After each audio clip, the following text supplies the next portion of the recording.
السلام علیکم ورحمۃ اللہ وبرکاتہ۔ سورہ ال-عمران کا کنٹینیو ہے آیت کا 13ویں آیت کا۔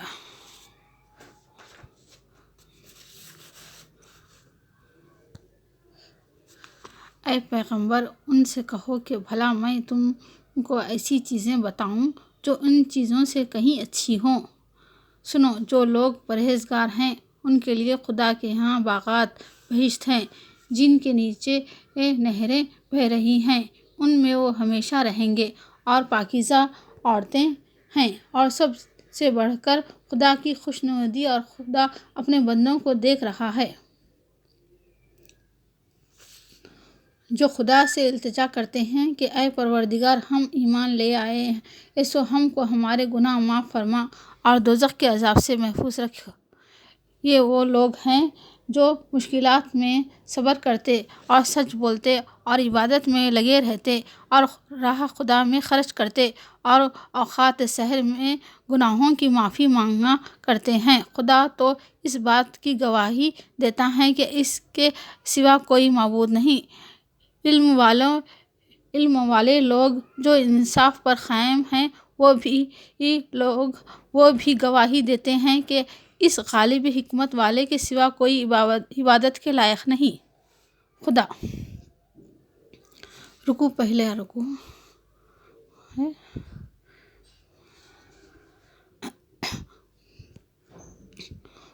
خدا وہ معبود برحق ہے کہ اس کے سوا کوئی عبادت کے لائق نہیں۔ زندہ ہمیشہ رہنے والا، اس پر نہ اونگ آتی ہے اور نہ نیند۔ جو کچھ آسمان میں اور جو کچھ زمین میں ہے سب اس کا ہے۔ کون ہے کہ اس کی اجازت کے بغیر اس سے کسی چیز کی سفارش کر سکے؟ جو کچھ لوگوں کے روبرو ہو رہا ہے اور جو کچھ ان کے پیچھے ہو چکا ہے سب معلوم ہے، اور وہ اس کی معلومات میں سے کسی چیز پر دسترس حاصل کر سکے۔ ہاں، جس قدر وہ چاہتا ہے اس قدر معلوم کرا دیتا ہے۔ اس کی بادشاہی اور علم آسمان اور زمین سب پر جاری ہے، اور ایسے ان کی حفاظت کچھ بھی دشوار نہیں۔ وہ بڑا عالی رتبہ اور جلیل قدر ہے۔ دین اسلام میں زبردستی نہیں ہے۔ صاف طور پر ظاہر اور گمراہی سے الگ ہو چکی ہے۔ جو شخص بتوں سے اعتقاد نہ رکھے اور خدا پر ایمان لائے، اس نے ایسی مضبوط رسی ہاتھ میں پکڑ لی ہے جو کبھی ٹوٹنے والی نہیں، اور خدا سب کچھ سنتا اور جانتا ہے۔ جو لوگ ایمان لائے ہیں ان کا دوست خدا ہی ہے کہ ان کو اندھیرے سے نکال کر روشنی میں لے جاتا ہے، اور جو کافر ہیں ان کے دوست شیطان ہیں کہ ان کو روشنی سے نکال کر اندھیرے میں لے جاتے ہیں۔ لوگ اہل دوزخ ہیں کہ اس میں ہمیشہ رہیں گے۔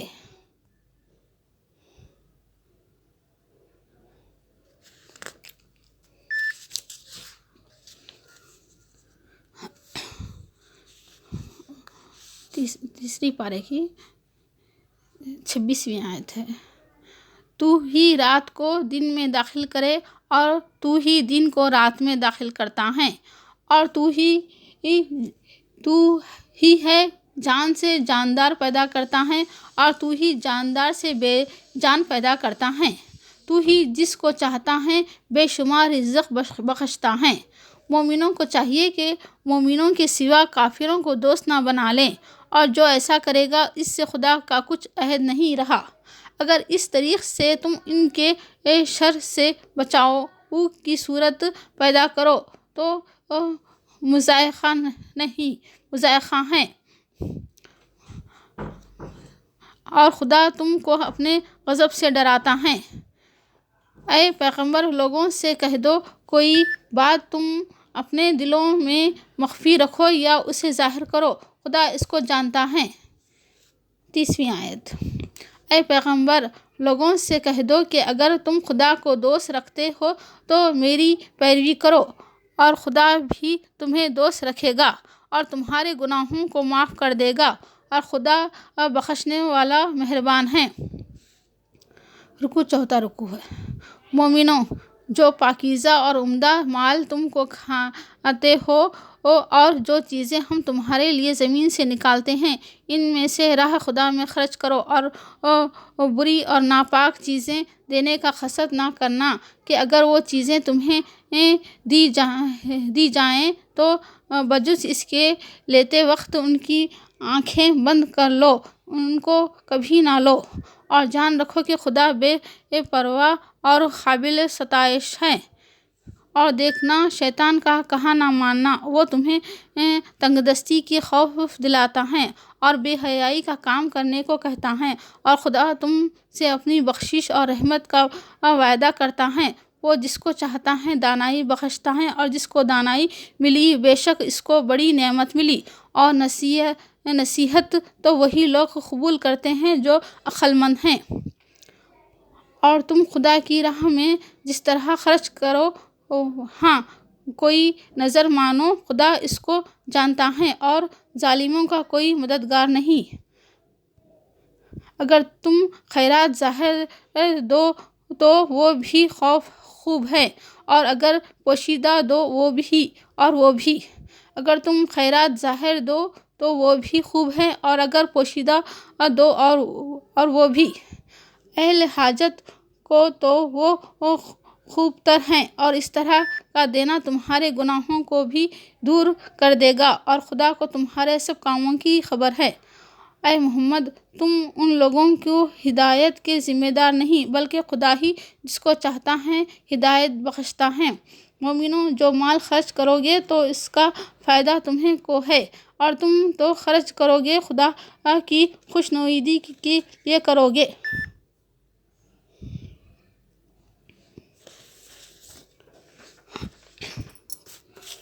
اور جو مال خرچ کرو گے وہ تمہیں پورا دیا جائے گا، اور تمہارے کچھ نقصان نہیں کیا جائے گا۔ اور ہاں، تم جو خرچ کرو گے تو ان حاجت مندوں کے لیے جو خدا کی راہ میں روکے بیٹھے ہیں اور ملک میں کس طرح جانے کی طاقت نہیں رکھتے اور مانگنے سے عار رکھتے ہیں، ہاں یہاں تک کہ وہ نہ مانگنے کی وجہ سے ناواقف شخص ان کو غنی خیال کرتا ہے، اور تم خیانے سے ان کو صاف پہچان لو کہ حاجت مند ہیں، اور شرم کے سبب لوگوں سے منہ کھول پھوڑ کر اور لپٹ کر نہیں مانگ سکتے۔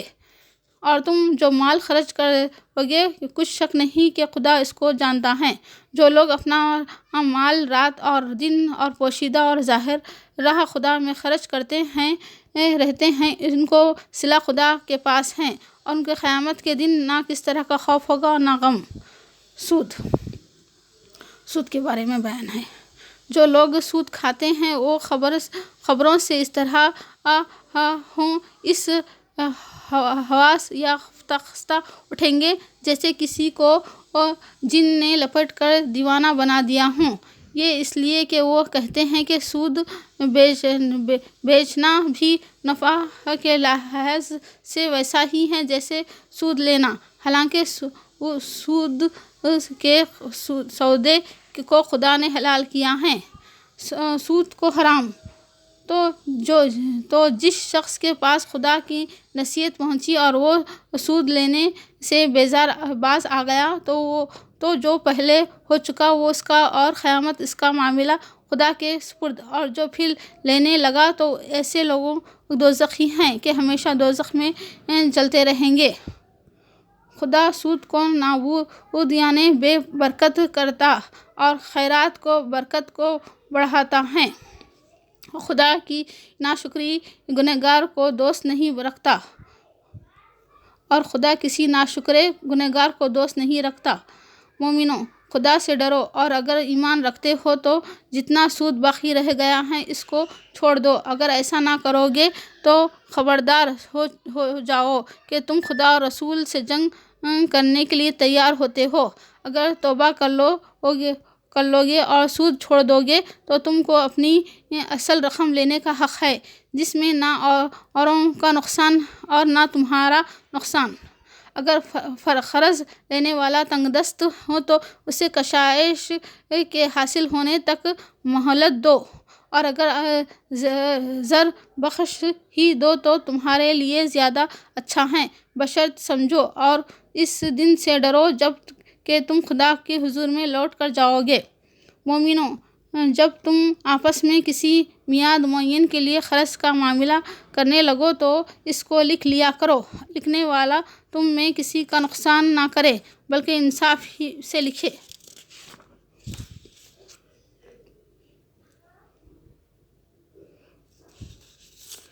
نیز لکھنے والا جیسا خدا نے سکھایا ہے لکھنے سے انکار بھی نہ کرے اور 10 پیج لکھ دیں اور جو شخص قرض لے وہی دستاویز لکھ دیں اور جو شخص قرض لے وہی دستاویز کا مضمون بول کر لکھوائیں اور خدا سے اس کا مالک ہے خوف کریں اور زر قرض میں سے کچھ کم نہ لکھوائیں، اور اگر قرض لینے والا بے خل یا ضعیف ہو یا مضمون لکھوانے کے قابل نہ رکھتا ہو تو جو اس کا ولی ہوں وہ انصاف کے ساتھ مضمون لکھوائیں اور اپنے میں سے دوسروں کو ایسے معاملے کی گواہ کر لیا کرو، اور اگر 2 مردوں نہ ہوں تو 1 مرد اور 2 عورتیں جن کو تم گواہ پسند کرو کافی ہیں کہ اگر ان میں سے ایک بھول جائیں گی تو دوسری اسے یاد دلا دیں گی۔ اور جب گواہ کو گواہی کے لیے طلب کیا جائے تو انکار نہ کرے، قرض تھوڑا ہو یا بہت، لیکن دستاویز کے لکھنے لکھانے میں کاہلی نہ کرنا۔ یہ بات خدا کے نزدیک نہایت قرین انصاف ہے اور شہادت کے لیے بھی یہ بہت درست طریقہ ہے، اس لیے اس سے تمہیں کس طرح کا شک شبہ بھی نہیں پڑے گا۔ ہاں، اگر سودا دست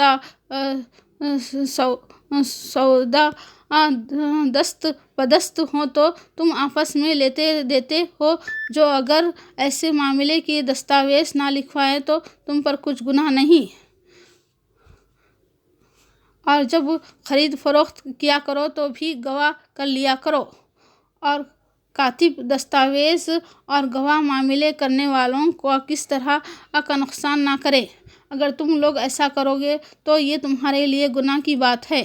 خدا سے ڈرو اور دیکھو کہ وہ تم کو کس مفید باتیں سکھاتا ہے، اور خدا ہر چیز سے واقف ہے۔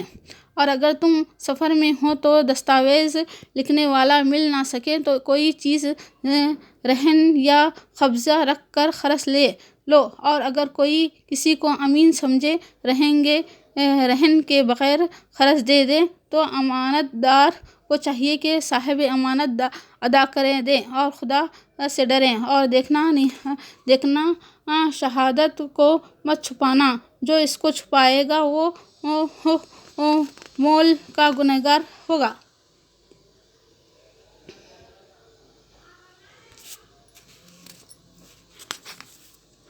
دعا۔ تیسرے پارے کی 6واں رکوع ہے۔ دعا۔ اے پروردگار، ہم پر ایسا بوجھ نہ ڈالیے جیسا تو نے ہم سے پہلے لوگوں پر ڈالا تھا۔ اے خدا، جتنا بوجھ اٹھانے کی ہم میں طاقت نہیں اتنا ہمارے سر پر مت رکھیو، اور اے خدا ہمارے گناہوں سے درگزر کر اور ہمیں بخش دو۔ خدا کسی شخص کو اس کی طاقت سے زیادہ تکلیف نہیں دیتا، اور ہم پر رحم فرما، تو ہی ہمارا مالک ہے اور ہم کو کافروں پر غالب فرما۔ اچھے کام کرو گے تو اس کو ان کا فائدہ ملے گا، برے کام کرے گا تو اسے ان کا نقصان پہنچے گا۔ اے پروردگار، ہم سے بھول یا چوک ہو گئی ہو تو ہم سے مواخذہ نہ کیجیو۔ پارہ 4 کا 194 آیت ہے۔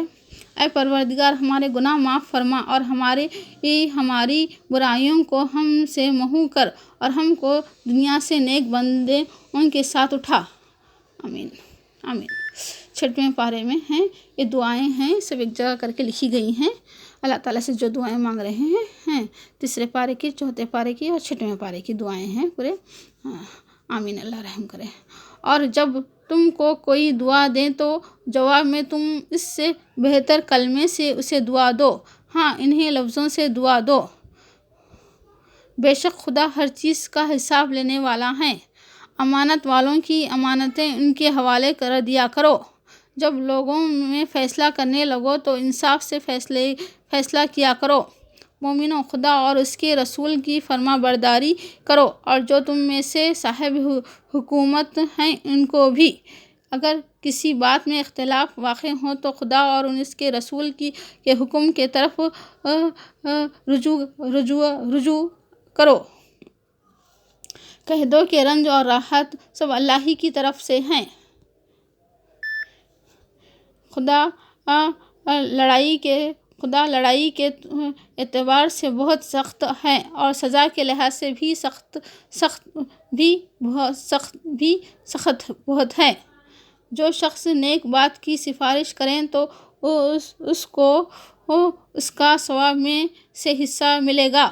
جو شخص نیک بات کی اور جو برائی بات کی سفارش کرے گا تو اس کے عذاب میں سے حصہ ملے گا، اور خدا ہر چیز پر قدرت رکھتا ہے۔ اور جو شخص کوئی برا کام کر بیٹھے یا اپنے حق میں ظلم کرے پھر خدا سے بخشش مانگے تو خدا تو بخشنے والا اور مہربان پائے گا، اور جو کوئی گناہ کرتا ہے تو اس کا وبال اسی پر ہے۔ اور جو شخص کوئی قصور یا گناہ تو خود کرے لیکن اس سے کسی بھی گناہ کو مقیم کرے تو اس نے بہتان اور مرئی گناہ کا بوجھ اپنے سر پر رکھا۔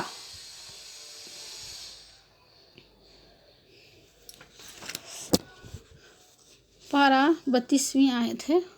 خدا نے آدم اور نوح اور خاندان ابراہیم اور خاندان عمران عیسیٰ کو تمام جہاں کے لوگوں میں منتخب فرمایا تھا۔ ان میں سے بعض کی اولاد تھی۔ خدا سننے والا اور جاننے والا ہے۔ وہ وقت یاد کرنے کے لائق ہے جب عمران کی بیوی نے کہا کہ اے خدا، جو بچہ میرے پیٹ میں ہے اس کو تیری نذر کرتی ہوں، اسے دنیا کے کاموں سے آزاد رکھوں گی تو اسے میری طرف سے قبول فرما۔ تو سننے والا اور جاننے والا ہے۔ جب ان کے ہاں بچہ پیدا ہوا اور جو کچھ ان کے ہاں پیدا ہوا خدا کو خوب معلوم تھا، تو کہنے لگے کہ خدا میرے تو لڑکی ہوئی ہے، اور نظر کے لیے لڑکا موزوں تھا۔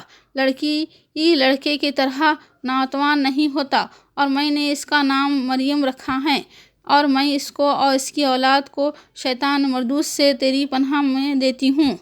تو پروردگار نے اس کو پسندیدگی کے ساتھ قبول فرمایا اور اسے اچھی طرح پرورش کیا، اور زکریا کو اس کا منکفل دیکھ بھال کرنے والا بنایا۔ زکریا جب کبھی عبادت گاہ میں اس کے پاس جاتے تو اس کے پاس کھانا پاتے۔ یہ کیفیت دیکھ کر ایک دن مریم سے پوچھنے لگے کہ مریم، یہ کھانا تمہارے پاس کہاں سے آتا ہے؟ تو وہ بولی کہ خدا کے ہاں سے آتا ہے، بے شک خدا جسے چاہتا ہے بے شمار دیتا ہے۔ اور اس وقت زکریا نے اپنے پروردگار سے دعا کی اور کہا کہ پروردگار، مجھے اپنی جناب سے اولاد صالحہ عطا فرما۔ تو بے شک دعائیں سننے اور قبول کرنے والا ہے۔ وہ ابھی عبادت گاہ میں کھڑے نماز ہی پڑھ رہے تھے کہ فرشتوں نے آواز دی کہ زکریا، خدا تمہیں یحییٰ کی بشارت دیتا ہے، جو خدا کے فیض یعنی عیسیٰ کی تصدیق کریں گے اور سردار ہوں گے، اور عورتوں سے رغبت نہ رکھنے والے اور خدا کے پیغمبر یعنی نیکو کاروں میں ہوں گے۔ زکریا نے کہا، میرے یہاں لڑکا کیوں کر پیدا ہوگا؟ میں تو بوڑھا ہو گیا ہوں اور میری بیوی بانجھ ہے۔ خدا نے فرمایا، اس طرح خدا جو چاہتا ہے کرتا ہے۔ زکریا نے کہا کہ میرے لیے کوئی نشانی مقرر فرما۔ خدا نے فرمایا، نشانی یہ ہے کہ تم لوگوں سے 3 دن اشارے کے سوا بات نہ کر سکو گے، تو ان دونوں میں اپنے پروردگار کی کثرت سے یاد اور صبح و شام اس کی تسبیح کرنا۔